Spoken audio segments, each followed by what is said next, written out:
Student, good day. Today we will start the fundamental of storage subject of unit 1. Now, what is fundamental of storage? The topics which we cover into that, there are 5 units, and now we will start with the unit 1. The first, what is data? Data is a collection of raw facts from which conclusion might be drawn. Handwritten, printed books, or a family photograph, printed or duly signed copies of market paper, yeah, the bank ledgers, or and the airlines tickets. These are the example. What meaning of the data? The raw facts from which we have to be uh, drawing the conclusions. So raw facts is nothing but as it is the data which we are capturing from any sources.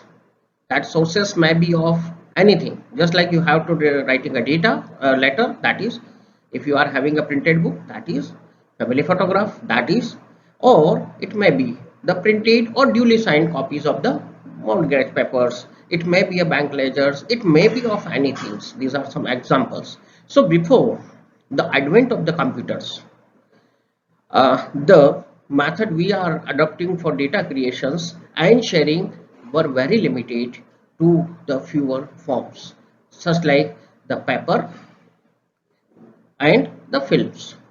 But nowadays, today, the same data can be converted into more convenient form, such as an email message, an ebook, a digital image, a digital movie. This data can be generated using a computer and stored as a string of binary numbers, that is 0 and 1, as we are showing here in this can say, as we are showing it here. So this data, that is of many form, that may be a digital movie, that may be a digital photo, that may be the ebook, that may be the emails, anything. We have this all the things.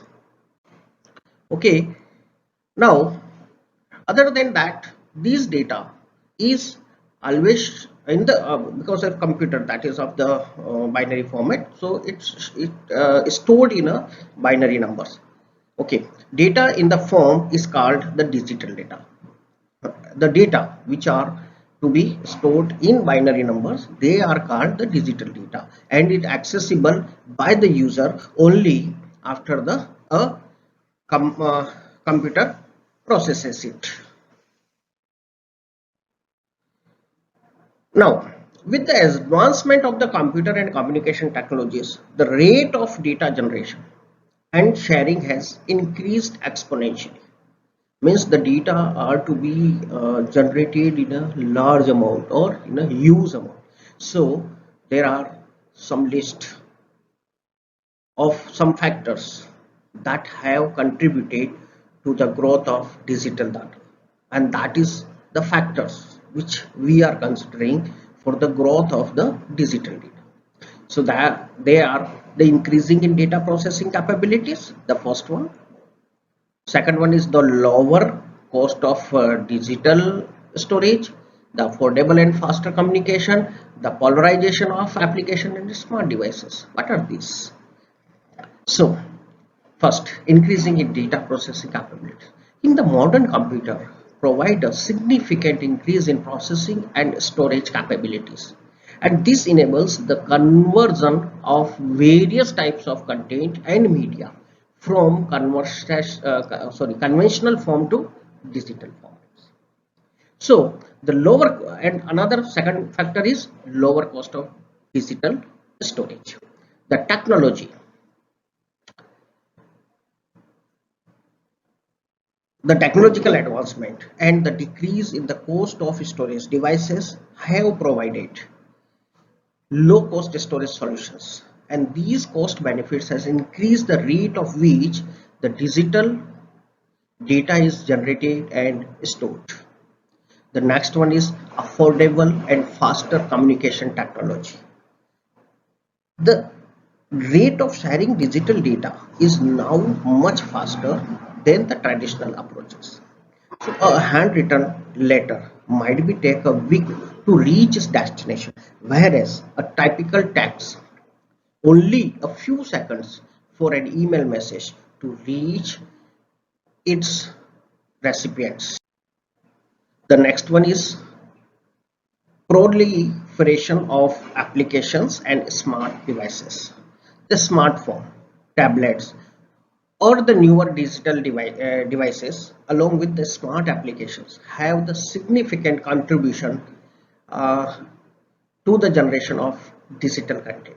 So, inexpensive and easier way to create, collect, and store all type of the data collected with increasing individual and business needs have led to accelerated the data growth, popularly termed the data explosion.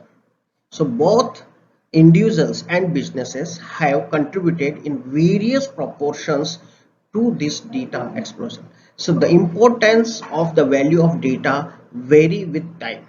Most of the data created holds significance for a short term but becomes less valuable over the time. This governs the type of data storage solution used, and typically recent data which has higher usage is stored on a faster and more expensive storage as is if may be moved to slower, less expensive but reliable storage. Now, what are the examples for that? So there are some examples of research and business data. The first one is customer data. Customer data which are to be created by the customers. How? So data related to company customers, such as when a customer is placing an order details. So that then the order detail is a customer data. Shipping address, purchasing history. That's another is product data. Product data includes the data related to various aspects of the project, such as product, such as inventory, description, pricing, availability, and sales. Another one is medical data, data related to healthcare industry, such as patient history, radiological images, detail of medications and other treatment, and insurance information. Another is seismic data. The seismic data is seismology is a scientific study of earthquake. So it involves the collection of the data processes to derive the information. So there are number of the different data, just like of the share, share market data. So that is also one of the data. Daily, the rate of the share market, the rate of the particular shares are to be increasing and it is decreasing. So this data, so there are number of the different data. So these are some example. There are huge examples are available in day-to-day life when we are talking about the data. So these are all about what is data. Thank you for today. Thank you very much.